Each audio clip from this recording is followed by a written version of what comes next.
Hello बच्चों, कैसे हैं आप सब। आज हम नई एक्सरसाइज पर आ गए हैं। नई एक्सरसाइज करने वाले हैं 3.6 और 3.6 बहुत अच्छी एक्सरसाइज है, बहुत इंपॉर्टेंट है और थोड़ा अलग हटके है। 3.6 एक्सरसाइज में क्या है कि अभी तक हमने जो पढ़ा, हमने पढ़ा a1x plus b1y plus c1 बराबर 0 और हमने पढ़ा a2x plus b2y plus c2 बराबर 0। हमने ये स्टैंडर्ड फॉर्म पढ़ी और अभी तक हमने जितना भी करा, जितने भी एक्सरसाइज में क्वेश्चन करे, सब में स्टैंडर्ड फॉर्म गिवन थी। स्टैंडर्ड फॉर्म नहीं था, राइट में अगर कोई नंबर था लेफ्ट में लाके रख लेते थे, पर वो एक स्टैंडर्ड फॉर्म का ही फॉर्म था। a1x plus b1y plus c1 बराबर 0, a2x plus b2y plus c2 बराबर 0। लेकिन इस एक्सरसाइज में स्टैंडर्ड फॉर्म नहीं दिए और वो हमसे बोलता है कि पहले स्टैंडर्ड फॉर्म में बदलो फिर सॉल्व करो। तो यहाँ पर आप देखिए 1/2x 1/3y ये स्टैंडर्ड फॉर्म नहीं है। स्टैंडर्ड फॉर्म ऐसा होता है a1x कांस्टेंट जो इसके कोफिशिएंट हो वो रियल नंबर होते हैं, वो फ्रैक्शनल में हो सकते हैं, वो डिवीजन में हो सकते हैं, वो इरेशनल नंबर हो सकते हैं, वो हो सकता है। लेकिन 1/x नहीं होता है, 1/x 1/y, यहाँ पर x y ऐसा होता है। तो ये जो फॉर्म दे रखा है ये स्टैंडर्ड फॉर्म नहीं है। तो कभी भी जब आप क्वेश्चन सॉल्व करें तो डायरेक्ट हम इस फॉर्म में सॉल्व नहीं करना है। डायरेक्ट ऐसे सॉल्व नहीं करना है कि हमने उसको सिंप्लीफाई करके क्रॉस मल्टीप्लाई करके और हमने कर लिया, ऐसे हमें नहीं करना है। पहले वो बोल रहा है रिड्यूस करिए स्टैंडर्ड फॉर्म में, तो पहले हम इसको रिड्यूस करेंगे स्टैंडर्ड फॉर्म में और उसके बाद सॉल्व करेंगे। अब डिनोट करते हैं इसको, हमें चाहिए x।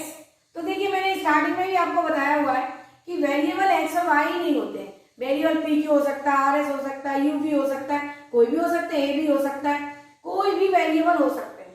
तो वेरिएबल ये है कि हमें गिवन 1/x है, तो हम यहाँ क्या कर सकते हैं, हम मन से मान सकते हैं late 1/x equal to p और 1/y इक्वल टू q।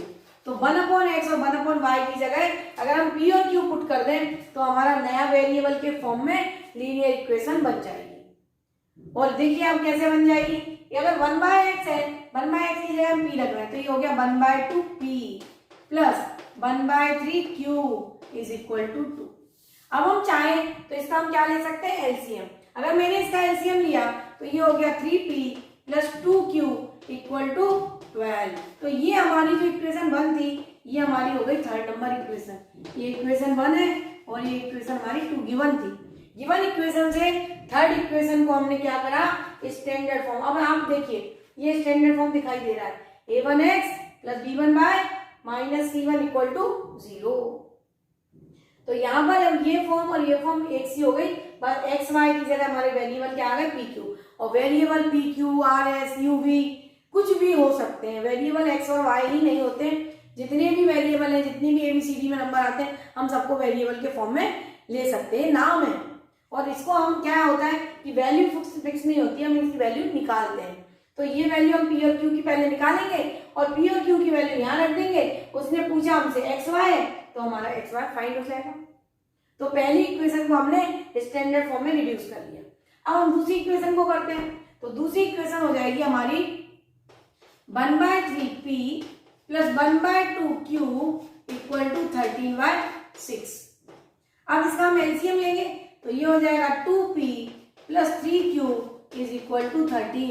नीचे का जो 6 आएगा इधर वाले 6 से कैंसिल हो जाएगा, तो ये इक्वेशन हो गई हमारी 4। ये मैंने एलसीएम लेके सॉल्व की। अब ये दो इक्वेशन बन गई। अब आपकी मर्जी है किससे सॉल्व करना है। हमने सारे मेथड पढ़ लिए, हमने सब्स्टिट्यूशन पढ़ लिया, एलिमिनेशन पढ़ लिया, क्रॉस मल्टीप्लिकेशन पढ़ लिया। अब आपकी मर्जी है कि आप किस फॉर्म से इसको करना चाहते हैं। तो सबसे इजी लगता है एलिमिनेशन, सबसे इजी होता है एलिमिनेशन, तो हम एलिमिनेशन से इसको कर लेते हैं। तो देखिए ये हमारी है फर्स्ट इक्वेशन और दूसरी इक्वेशन है मेरे पास 2p plus 3q is equal to 13। अब यहाँ देखिए अगर मुझे इसको सेम बनाना है तो पहले इसको 2 से मल्टीप्लाई कर दें, इसको 3 से, तो p के कोफिशिएंट कैसे बन जाएंगे, सेम बन जाएंगे। तो इस होल इक्वेशन को हम 2 से मल्टीप्लाई कर रहे हैं और इस होल इक्वेशन को हम 3 से मल्टीप्लाई कर रहे हैं। हम एलिमिनेशन मेथड अप्लाई करने वाले हैं। तो यहाँ पर देखिए आप ये हो गया 6p, ये हो गया 4q और ये हो गया 24, ये हो गया 6p और ये हो गया 9q और ये हो गया 39। अब हमें क्या करना है, सब्ट्रैक्ट कर दीजिए। तो ये माइनस और ये माइनस। अब ये 6p से 6p कैंसिल हो गया, 9 में से 4 कम कर दिए, -5q हो गया। और यहाँ पर ये देखिए ये हमारा बन गया 15। 39 में से 24 कम कर दिए तो 9 में से 4 गए 5 और 3 में से 2, तो ये देखिए माइनस से माइनस कैंसिल हो गया और q बराबर हो गया 5 3 जा 15। q की वैल्यू हमारी कितनी आ गई, 3 आ गई। इस q की वैल्यू किसी भी इक्वेशन में हम रख सकते हैं। तो ये पहली वाली इक्वेशन में हम q की वैल्यू रखते हैं, तो देखिए q की वैल्यू रखी हमने, तो 3p + 2 × 3 = 12। तो ये हो गया 3p = 12 - 3 2 जा 6, तो 3p = हो गया 6, तो p = हो गया 3 2 जा p = हो गया 2। अब देखिए क्वेश्चन हमारा था 1/2x 1/3y = 2, यानी यहाँ पर p और q नहीं था, p और q तो हमने मन से लिया था, 1/x = p लिया था, 1/y = हमने क्या लिया था, q लिया था। तो हमारी x और y की वैल्यू निकालने के लिए यहाँ पर p और q की वैल्यू सब्स्टिट्यूट कर देंगे। तो यहाँ पर आप देखिए 1/x = p की वैल्यू रख दी और 1/y = q की वैल्यू रख दी। तो आप देखिए अगर हम इसको उल्टेंगे तो ये नीचे आ जाएगा, तो x = हो गया 1/2 और y = हो गया 1/3। तो ये हमारे फाइनल आंसर है, ये हो गया हमारा 1/3 और x हो गया हमारा 1/2। तो हमें रिड्यूसिबल जो फॉर्म होता है उसको पहले हमें क्या करना है, जो स्टैंडर्ड फॉर्म नहीं दिख रहा है, अगर नहीं भी लिखा है तो स्टैंडर्ड फॉर्म अगर नहीं दिख रहा है तो पहले उसको काय में कन्वर्ट करेंगे, हम स्टैंडर्ड फॉर्म में कन्वर्ट करेंगे, उसके बाद किसी भी मेथड से उसको सॉल्व करेंगे। अगर लिखा हुआ है कि एलिमिनेशन से करिए तो एलिमिनेशन से करेंगे, लिखा हुआ है सॉल्व बाय क्रॉस मल्टीप्लीकेशन तो क्रॉस मल्टीप्लीकेशन से करेंगे। तो ये मैंने कैसे कर दिया है, एलिमिनेशन से। यहाँ पे ऐसा कुछ नहीं लिखा है क्योंकि हम सब कुछ पढ़ चुके हैं, अब आपकी मर्जी आप किससे करना चाहते हैं। क्लियर है, तो ये हमारा आंसर आ गया, x = 1/2 y = 1/3। अब हम आते हैं इसी के नेक्स्ट क्वेश्चन पर। अब इसका देखिए नेक्स्ट क्वेश्चन में भी क्या दिया है, 1/√x + 3/√y। तो ये कभी भी हमारा ऐसा स्टैंडर्ड फॉर्म नहीं होता है। जब ये स्टैंडर्ड फॉर्म नहीं है तो पहली स्टेप हमें क्या करना है, इसको कन्वर्ट करना है स्टैंडर्ड फॉर्म में। और स्टैंडर्ड फॉर्म में कन्वर्ट करने का तरीका है, मैंने आपको बताया कि लेट 1/√x, ये जो 1 में लिखा हुआ है नंबर उसको हमने बोला p और 1/√y = हमने बोला q। अब यहाँ पर अगर हम ये p और q रख देंगे तो देखिए 2p हो जाएगा, 3q हो जाएगा = 2 बन गया, और ये हो जाएगा 4p - 9q = -1। ध्यान से देखिए हमने क्या किया, ये जो है 1/√x 1/√y के फॉर्म में हमारी इक्वेशन नहीं होती है, हमारी इक्वेशन का फॉर्म होता है ax + by + c = 0। इस फॉर्म में होना चाहिए, तो हमने 1/√x को p बोल दिया और 1/√y को q बोल दिया। तो ये हो गया हमारे पास 2p + 3q = 2, 4p - 9q = -1, 1/√x = p, 1/√y = q। अब देखिए इसको सॉल्व करना है, तो ये आपको दिख रहा है कि अगर या तो ऊपर वाली को 2 से मल्टीप्लाई कर दूं तो हो जाएगा, या ऊपर वाली को 3 से मल्टीप्लाई करूं तो हो जाएगा, ये दोनों सेम हो जाएंगे। आपको दिख रहा है बहुत इजी क्वेश्चन है, 2 से मल्टीप्लाई करें तो ये p का कांस्टेंट सेम हो जाएगा, अगर 3 से मल्टीप्लाई करें तो ये q का कांस्टेंट सेम हो जाएगा। तो ये आपके ऊपर है कि आप किससे मल्टीप्लाई कर रहे हैं। तो देखिए मैं इसको होल इक्वेशन को मल्टीप्लाई, केवल एक ही इक्वेशन को हमें करने की जरूरत है, दोनों इक्वेशन को करने की जरूरत नहीं है। यहाँ पर एक इक्वेशन में मल्टीप्लाई करने से ही हमारा काम कंप्लीट हो जाएगा। तो यहाँ पर देखिए मैंने काम करा, तो 3 2 जा 6, तो ये हो गया 6p, फिर 3 3 जा 9, ये 9q = 3 2 जा 6। ये हमारी इक्वेशन बन गई। ये देखिए अब दोनों इक्वेशन में आपको दिख रहा है कि ये जो है प्लस का 9q है और ये माइनस का 9q है।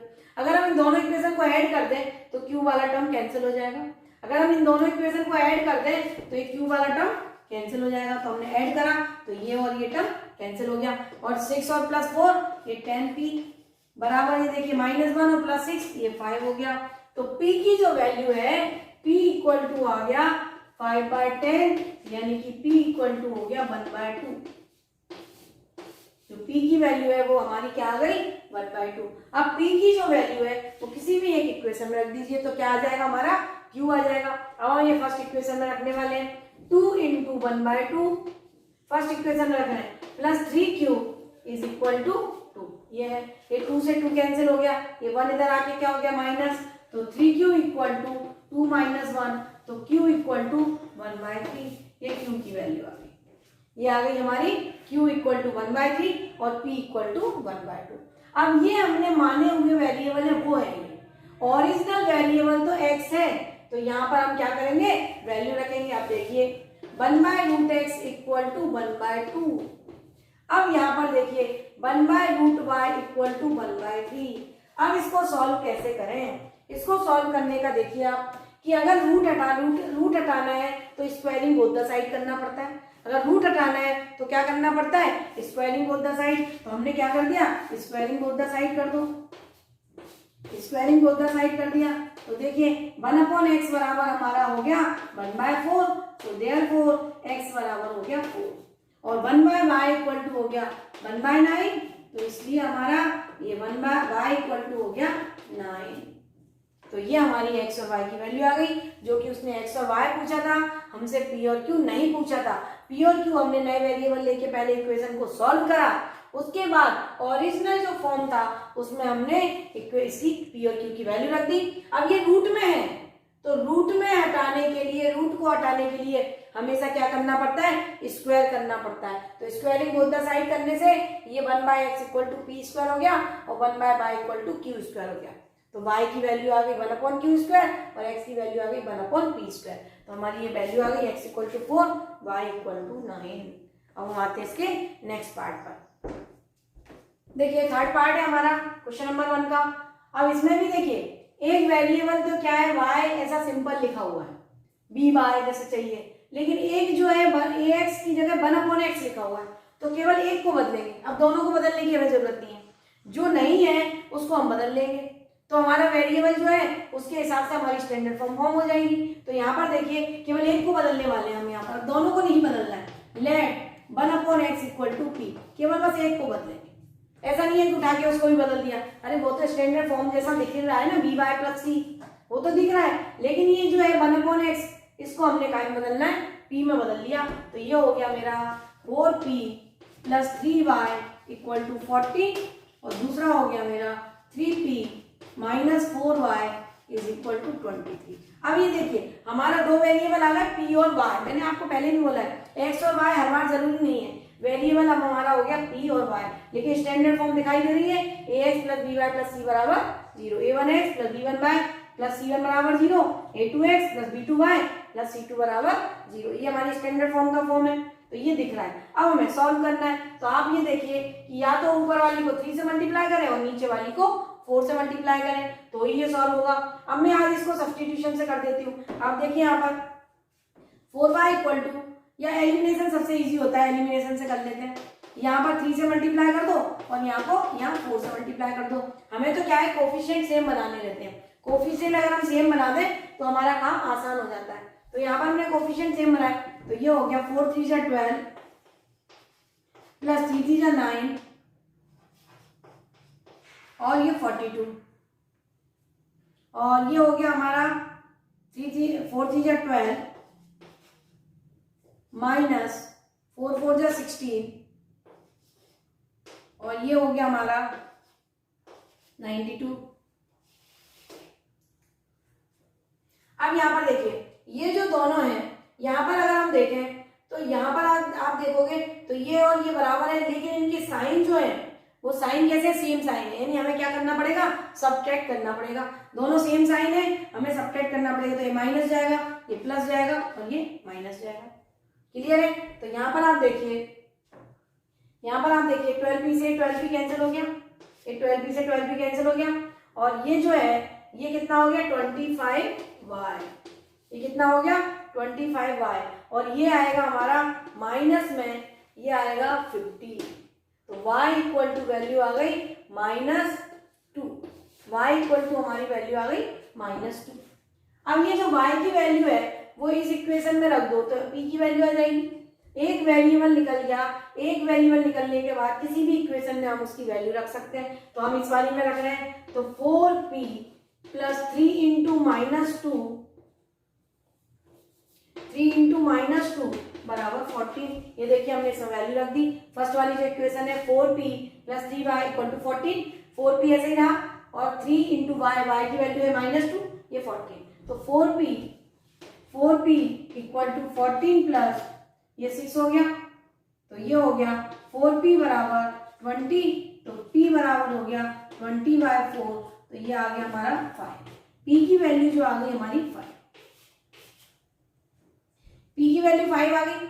अब जो p की वैल्यू आई हमें तो चाहिए 1/x का, x की वैल्यू चाहिए हमें, तो यहाँ पर आप देखिए 1/x इक्वल टू 5, तो x इक्वल टू हो जाएगा 1/5। तो हमारे आंसर हो गए x इक्वल टू 1/5 और y इक्वल टू -2। तो इसमें एक बात खास थी कि दोनों अगर नहीं चेंज करने की जरूरत है तो दोनों चेंज नहीं करेंगे, हम सिंगल को भी चेंज कर सकते हैं। इसमें ये वाला क्वेश्चन में वो ये चीज आपको समझा रहा है कि हर बार जरूरी नहीं है कि दोनों वेरिएबल को चेंज करें, जहां जरूरत होगी हम वहीं चेंज करेंगे। वेरिएबल का फॉर्म यहाँ पे p और y हो गया, तो पहले y निकल गया, y की वैल्यू रखी, p आ गया। p नहीं चाहिए था, p तो हमने माना हुआ वेरिएबल था, हमें चाहिए था x, तो 1/x बराबर p रखा, उससे हमारी x की वैल्यू आ गई। चलिए, और हमारे आंसर आ गए x इक्वल टू 1/5 और y इक्वल टू -2। अब आते हैं इसके नेक्स्ट क्वेश्चन पर। नया क्वेश्चन है हमारा, ये नया क्वेश्चन है। अब इसमें जो है नीचे डिनोमिनेटर में 1/x -1 है, y -2 है, x -1 y -2। अब देखिए दोनों में सेम है और हमेशा वेरिएबल का जो फॉर्म होना चाहिए वो सेम ही होना चाहिए, तभी तो हम उनको एक जैसा मान सकते हैं। अगर ये अलग अलग होता है, इस इक्वेशन में अलग होता है, इसमें अलग होता है, तो फिर हम मान के सॉल्व नहीं कर सकते थे। यहाँ पर इस फॉर्म में अगर दिया है तो हम इसको एक वेरिएबल मान लेंगे 1/x -1 को, और 1/y -2 को दूसरा वेरिएबल मान लेंगे। तो यहाँ पर आप देखिए, यहाँ पर हमने बोला late p equal to 1/x -1 और q इक्वल टू 1/y -2। ये देखिए आप लोग, सबसे पहले जो फॉर्म नहीं दिया हमें बदलना है, किसमें? स्टैंडर्ड फॉर्म में बदलना है। और स्टैंडर्ड फॉर्म में बदलने के लिए 1/x -1 और 1/y -2 को हमें नया वेरिएबल मानना पड़ेगा, जो हमने मान लिया। तो हमारी इक्वेशन क्या बन गई? अब हमारी इक्वेशन बन गई 5p plus q equal to 2, और दूसरी इक्वेशन बन गई हमारी 6p minus 3q equal to 1। अब यहाँ देखिए, अब मुझे सॉल्व करना है। सॉल्व करने के लिए यहाँ पर 3 है, यहाँ पर 1 है, तो सिंपलीफाई दिख रहा है कि अगर होल इक्वेशन को इसको 3 से मल्टीप्लाई करें तो ये q का जो कोफिशिएंट है वो हमारा सेम बन जाएगा। q का जो कोफिशिएंट है वो हमारा सेम बन जाएगा अगर इस इक्वेशन को हम 3 से मल्टीप्लाई कर दें। तो पहले हमने क्या करा, जो माना उसको इक्वेशन में सब्स्टिट्यूट कर दिया। p की वैल्यू रखी तो 5p, q की वैल्यू रखी तो q 1 है वहां पर और बराबर 2, और नीचे वाले में 6p minus 3q equal to 1 हो गया। अब यहाँ पर देखिए, इस इक्वेशन को, इस होल इक्वेशन को हम किससे मल्टीप्लाई कर रहे हैं? 3 से। तो हमारी नई इक्वेशन बन जाएगी, ये पूरे होल इक्वेशन को मल्टीप्लाई करते हैं, लेफ्ट राइट सेम नंबर से मल्टीप्लाई कर सकते हैं, सेम नंबर से डिवाइड कर सकते हैं। तो ये हो गया हमारे पास 15p plus 3q is equal to 6। देखिए पूरे को मल्टीप्लाई कर दिया, 3 5 जा 15, 3 1 जा 3, 3 2 जा 6। तो ये हो गया हमारे पास 6p minus 3q is equal to 1। अब इन दोनों को क्या करना है? सॉल्व करना है। अब आप देखिए, ये 3q है और ये माइनस 3q है, तो भाई ये कैंसिल कब होंगे? जब इन दोनों को जोड़ दें। तो हम दोनों इक्वेशन को क्या कर देते हैं? ऐड कर देते हैं। तो जब ऐड करेंगे तो ये कैंसिल हो गया, और ये कितना हो गया हमारा? ये हो गया हमारा 21, ये 21p हो गया, और ये हो गया हमारा 7। तो p इक्वल टू 7/21, तो p इक्वल टू 1/3। p की वैल्यू कितनी आ गई? 1/3। ये 7 से हमने कैंसिल कर दिया। अब p की वैल्यू 1/3 आ गई, किसी भी एक इक्वेशन में उठा के रख दो। तो हम यहाँ पे p की वैल्यू रखने वाले हैं। तो यहाँ पर देखिए 5 इंटू 1/3 प्लस q बराबर 2, ये रख दिया हमने। तो Q की वैल्यू आएगी हमारी Q equal to 2 minus 5/3। LCM लेंगे तो Q बराबर आएगा, 3 एलसीएम हो गया 6 माइनस 5, तो Q इक्वल टू आ गया 1/3। अब ये हमारी P और Q की वैल्यू आई है, X और Y की नहीं आई है। यहाँ तक नहीं छोड़ना है, आगे भी बढ़ना है क्वेश्चन के अंदर। यहाँ P की वैल्यू ये आई, Q की आई, और हमने ये माना था कि P इक्वल टू 1/x-1, और हमें तो वैल्यू किसकी चाहिए, x-1 की चाहिए। हमें तो किसकी वैल्यू चाहिए, x की वैल्यू चाहिए। हमें किसकी चाहिए, x-1 नहीं, हमें किसकी वेरिएबल तो हमारे x और y थे, x और y की वैल्यू चाहिए। तो यहाँ पर देखिए हम रखेंगे इसकी वैल्यू, तो ये हमारे पास बनेगा P की जगह रखा 1/3 इज इक्वल टू 1/x-1, और Q की जगह रखा 1/3 बराबर 1/y-2। तो ये देखिए x-1 बराबर 3 हो गया और y-2 बराबर 3 हो गया। तो ये हमारे पास वैल्यू आ गई x इक्वल टू 4 और y इक्वल टू 5। ये हमारी दो वैल्यू आ गई, ये उसने हमसे पूछा था, x इक्वल टू 4 और y इक्वल टू 5। यहाँ तक पूरा क्वेश्चन हमें कंप्लीट करना है। बहुत सारे बच्चे ऐसा नहीं कि p और q निकल गया बस हो गया, p और q हमारे माने हुए वेरिएबल थे, हमें उसको किसमें कन्वर्ट कर देना है, x और y में। तो हमने ये कन्वर्ट कर दिया, x इक्वल टू 4 और y इक्वल टू क्या हो गया 5। अब हम आते हैं इसी के नेक्स्ट पार्ट पर। देखिए अब ये जो नेक्स्ट क्वेश्चन है ये बहुत अच्छा क्वेश्चन है। इसमें एक साथ दे रखा है नीचे एक्स वाई, और कभी भी हमारी लीनियर इक्वेशन में एक्स वाई एक साथ मल्टीपल में नहीं आता है, एक्स वाई एक साथ नहीं आता है। अगर हम इसको क्रॉस मल्टीप्लाई भी करें और एक्स वाई को इधर लेके जाएं तो आप देखो उससे हमारा कुछ भी सॉल्व नहीं होगा, हमारी लीनियर इक्वेशन का स्टैंडर्ड फॉर्म नहीं बनेगा। तो इस केस में हम क्या करेंगे कि इनको हम सेपरेट कर देंगे, अलग अलग डिवाइड कर देंगे, तो देखिए क्या बनता है। तो यहाँ पे पहली इक्वेशन को मैं डिवाइड कर रही हूँ, तो 7x upon X Y minus 2y upon X Y is equal to 5। बहुत इंपॉर्टेंट क्वेश्चन है, बहुत अच्छा क्वेश्चन है, ये क्वेश्चन बहुत आता है एग्जाम में, ये वाला क्वेश्चन एग्जाम में बहुत आता है। अब यहाँ पर देखिए आप, ये मैंने क्या कर दिया, सेपरेट कर दिया। एलसीएम लेंगे तो वापस ऐसे बन जाएगा, तो मैंने एलसीएम जब हम सेपरेट होता है तो एलसीएम लेके इकट्ठा कर देते हैं, और जब इकट्ठा था तो हमने उसको अलग अलग कर दिया, कर सकते हैं हम। तो ये y से y कट गया, ये x से x कट गया। तो अब हमारे पास इक्वेशन बन गई 7 upon Y minus 2 upon X equal to 5। तो इसको x के फॉर्म में लिखना है, तो ये हो गया minus 2 upon X plus 7 upon Y equal to 5। हमेशा ऐसा लिखना है, x पहले आएगा y बाद में आएगा, तो आपको इसको चेंज करके लिखना है, माइनस 2 अपॉन एक्स पहले लिख लिया, फिर 7 अपॉन वाई लिख लिया इक्वल टू 5। तो हमारी पहली जो इक्वेशन थी, अब इससे हमने बना ली थर्ड नंबर इक्वेशन। क्लियर है? ऐसे ही हम जब इसको करेंगे तो इसको जब हम सेपरेट करेंगे तो 8x upon X Y plus 7y upon 8xy is equal to 15। तो ये हमारा बनेगा, देखिए x से x कट गया, y से y कट गया, तो 7 अपॉन एक्स, तो ये हमारे पास आ गया 7 upon X plus 8 upon Y, तो बाद में लिखना है इसलिए मैंने इसको पहले ही लिख लिया आगे पीछे करके।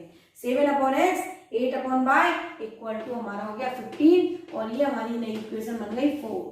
दूसरी से हमने नई बना ली, दूसरी इक्वेशन को कन्वर्ट करके हमने नहीं। अभी भी ये स्टैंडर्ड फॉर्म में चेंज नहीं हुआ है, अभी भी ये स्टैंडर्ड फॉर्म ऐसा वाला फॉर्म अभी भी नहीं बना है। तो अब हम वापस से क्या करेंगे, अभी तो केवल हमने सेपरेट करके एक्स वाई का जो एक साथ मल्टीपल वाला टर्म था उसको हटाया है।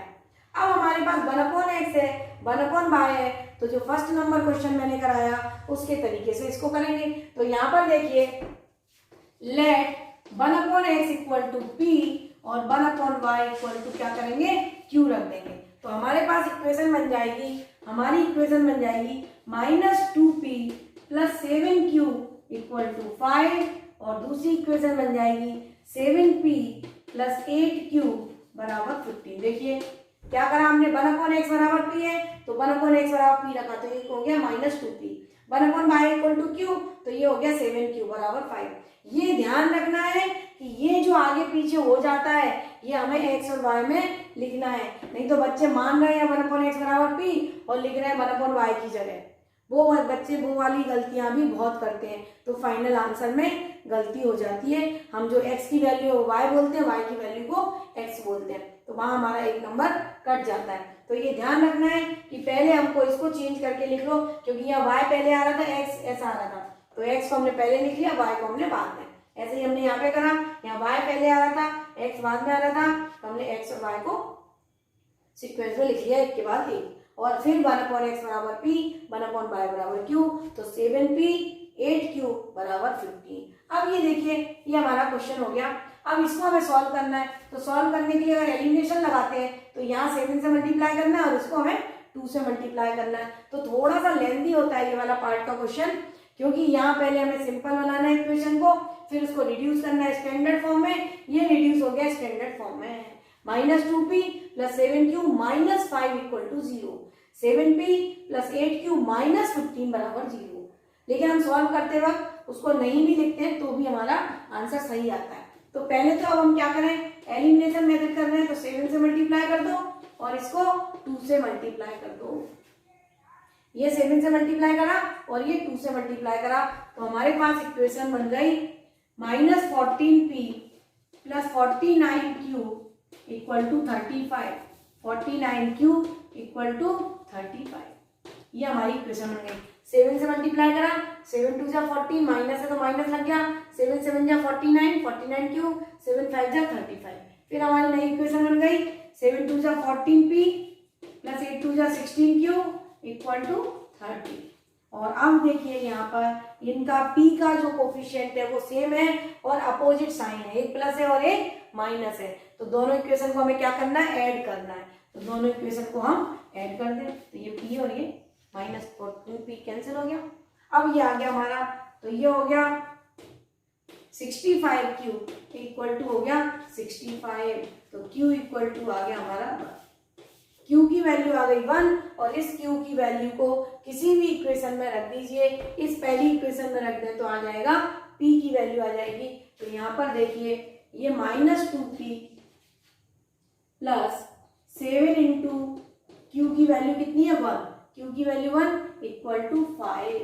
तो ये हो गया -2p = 5 - 7, तो ये हो गया हमारे पास -2p = -2, तो p = 1।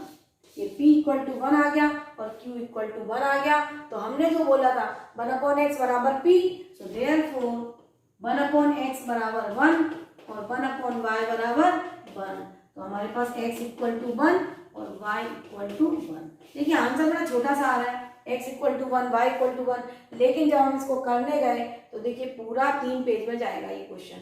पूरा हम जब सॉल्व करेंगे तो एक इक्वेशन को पहले तो हमें 1/x 1/y बनाया, फिर 1/x 1/y से हमने क्या करा, स्टैंडर्ड फॉर्म बनाया, फिर स्टैंडर्ड फॉर्म से एलिमिनेशन मेथड लगाया, सॉल्व करा, उससे हमारा p और q आया, फिर p और q से वापस से 1/x और 1/y में वैल्यू रखी तो x और y आया।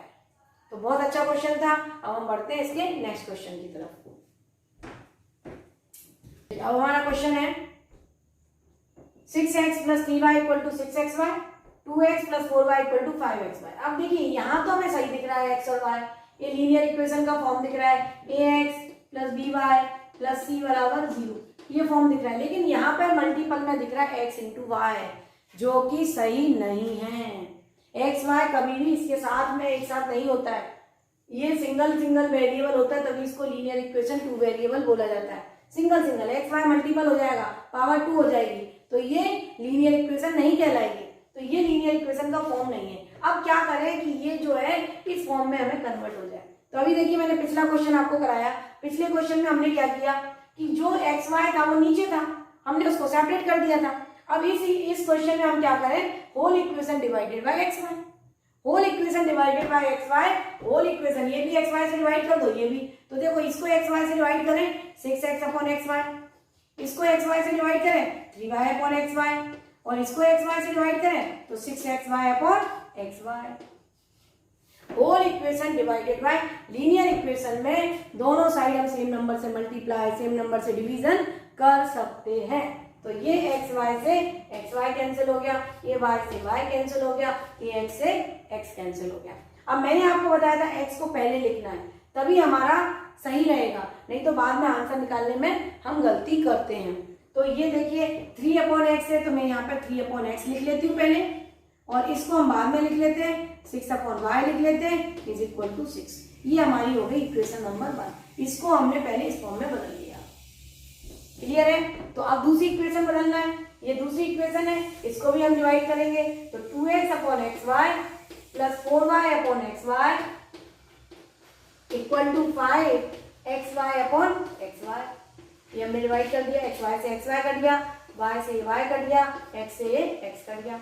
तो ये हमारी बन गई इक्वेशन। देखिए 2 अपॉन वाई है ये, तो पहले हम लिखेंगे 4 अपॉन एक्स, तो पहले हम लिखेंगे 4 अपॉन एक्स, फिर हम लिखेंगे 2 अपॉन वाई और फिर लिखेंगे 5। ये इक्वेशन हमारी है।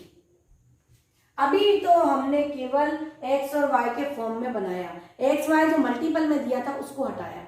अब हमें बनाना है standard form ax plus B Y plus C बराबर 0। तो स्टैंडर्ड फॉर्म बनाने के लिए वही let 1 upon X equal to P और 1 upon Y equal to Q. तो हमारी इक्वेशन बन जाएगी 3p plus 6q is equal to 6 और ये 4p plus 2q is equal to 5। ये हमारी इक्वेशन हो गई 3 और ये इक्वेशन नंबर 4। अब ये 3 और 4 को हमें सॉल्व करना है। अब आप देखिए यहाँ पर 3 है, यहाँ पर 4 है। अगर इसको सेम बनाना है तो ऊपर 3 से मल्टीप्लाई करना पड़ेगा, नीचे ऊपर 4 से करना पड़ेगा और नीचे 3 से करना पड़ेगा। लेकिन यहाँ पर देखिए अगर q को सेम बनाना है तो q 6 है।